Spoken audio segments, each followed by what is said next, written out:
Assalamu alaikum wa rahmatullahi wa barakatuh. Welcome back to the episode on the NeoForged series. This is going to be part 2 of the armor and effects part of the series. And in this today's episode, we'll be looking at the actual armor effects. In the previous episode, we looked at creating the actual armor, but this time we'll be looking at effects such as flying and potion effect. So first thing you want to do is head over to your armor class, and we just want to create some variables. So you're gonna have public static final. In here we're going to have resource location enable underscore flight underscore resource location. I'll explain to you why we're creating these in a moment. So resource location from namespace and tutorial mod id and enabling flight, and in here you're going to do public static final attribute modifier attribute modifier and enable flight equals new attribute modifier resource location. You don't need that. This is going to be 2, and the operator we're going to be using is add value, so add the value. And so the reason why we're going to do that is when we're enabling flight, we don't want to use the before that, where you just directly enable flight by doing player dot may fly equal true, and that's been deprecated in NeoForged. And the reason you do this is you can check that your mod itself has enabled the flight rather than any other mods, because if any other mods have interacted with the flight, you don't want to mess with that. So as first come first serve, as they say. And additionally, it just adds a bit more security and a bit handling. In that case, when anything goes wrong, turn the flight aspect, it can be traced back to your mod.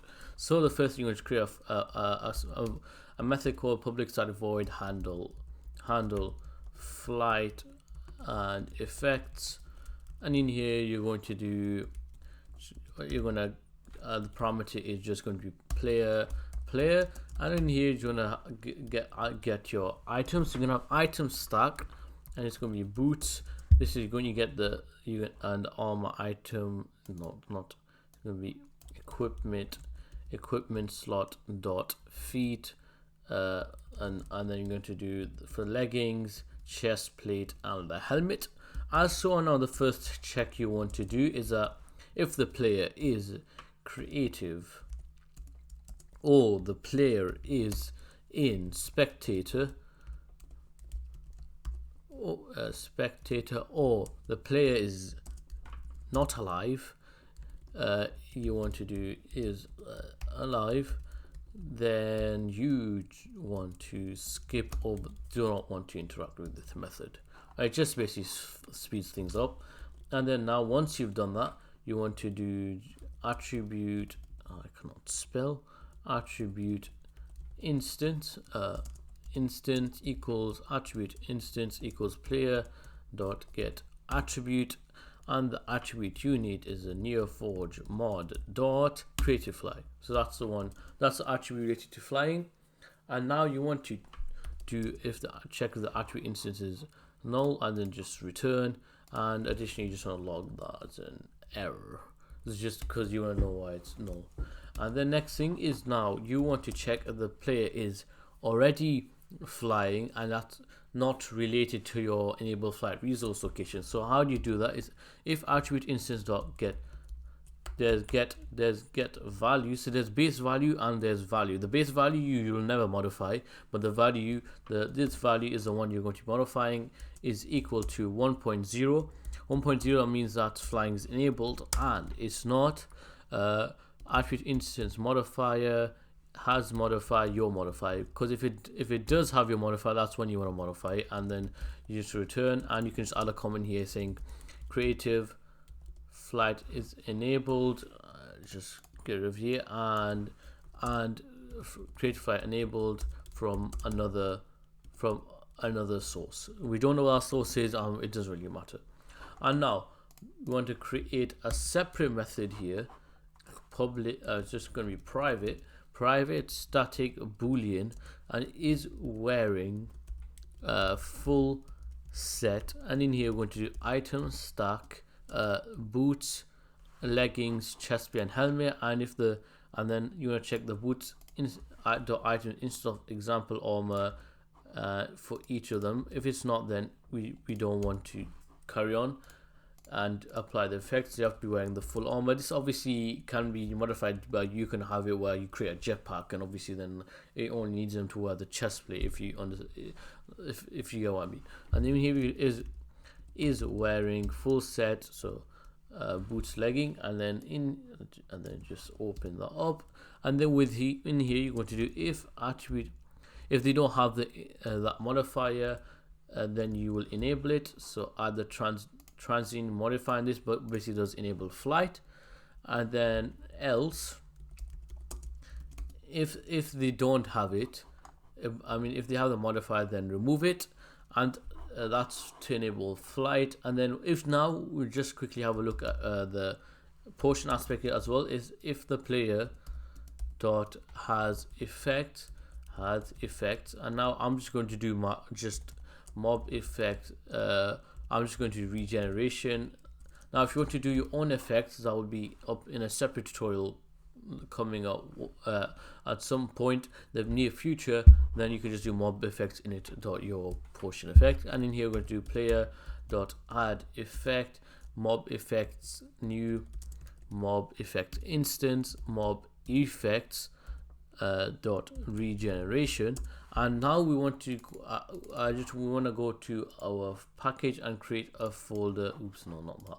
Sorry, create a folder called utils, and within utils we're going to look at we're going to create a class called tutorial mod utilities, or just utils for short. So you just create here, and in here this class going to tutorial mod utils. This is where we're going to have or house all our utility methods. So you're going to do private tutorial mod utils, and you don't want to extend that. You want everything to be static, and then you're going to need two integers, so the tick per second and tick per minute. And in here we're going to create a method called tick get time in tick, so you can get the time for that time minute. And in here we're just going to do our time units of minutes and seconds.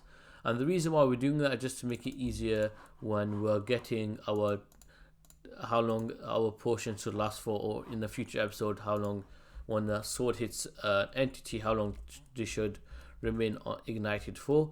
And in here we're going to get time in ticks, and we're just going to do 1 minute, and the time unit is just going to be 1 minute. It just makes it easier rather than having to do the calculation yourself each time. And then zeros is amplifying how strong the regeneration is going to be. And then we're going to do false. Think of the amplifier as a level of regeneration. You can change that to 1, so it has a bit more usefulness rather than just not being that useful. True. So the ambient, if it should the particle, if it should be visible, and it should the icon. Now the icon, I only had this true when I was just testing it, so you can set that to false to have the sense of realism that there's no potion effects manipulating the reason you're getting generation. And then now you should just, and when they take off, if they have the effect, just remove that effect. So now we're done with the example armor class. Now we want to actually trigger the effect from occurring, and trigger the effect occurring. And now you want to head over to your package and create a package. I believe to be just call that not client, just call that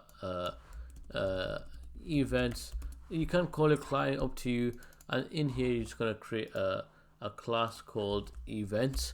And then within events, you're going to create a method called public void static void. This is where you're going to listen to Minecraft events, on player tick events pre. And this is basically every 10 events occurring pre. So pre as in like, so you have post and pre. So you have player tick events dot pre, and just that event. And now if you want a bit more understanding of what pre means, you can just read what Minecraft has to say in the source code. So basically it's fired once per game tick for players before the player performs work for that current tick, and post is basically fired once per game tick per player after the player performed that work for that current tick. So you just want it before pre, and in here you want to get the player. So you're going to do player event dot get not player, sorry, entity, and you're just going to close it off. And then you also want to get the level. So level, not Java's level, I mean Minecraft's level. So level level equals player dot get level, get just player dot level. And in here you want to do, if it's client side, then you just want to ignore it. And then now if you want to do first of all, you want to check if if level dot get server is null, is equal to null, you just return. But now if it's not null, you want to do the following. So if level dot get server dot get tick count divided by 40, this is to just offset it a bit, divided by 40 equals 5, and then you then want to do, so you want to get tick count divided by 40. If it's equal to 5, then you'll just run this example armor dot handle flying effects and then just the player. So these events are pretty useful. In other tutorials we're going to look at living damage events, so what happens if a damage occurs and how to handle that. And so you can just, now you've done that, now just head over here, and we're going to need another Ivan bus, not our bus, and it's going to be called the NeoForged bus, and this is going to be NeoForged mod.event. One second, NeoForged. This is going to be the following. It's going to be NeoForged, not NeoForged dot event bus, and in here going to do NeoForged bus dot add a listener, and it's going to do events and our events class dot on player tick events pre, and then once you run the game and then try on your armor, you'll see it enable you to fly. So I'll switch to the game really quickly and show you that it works.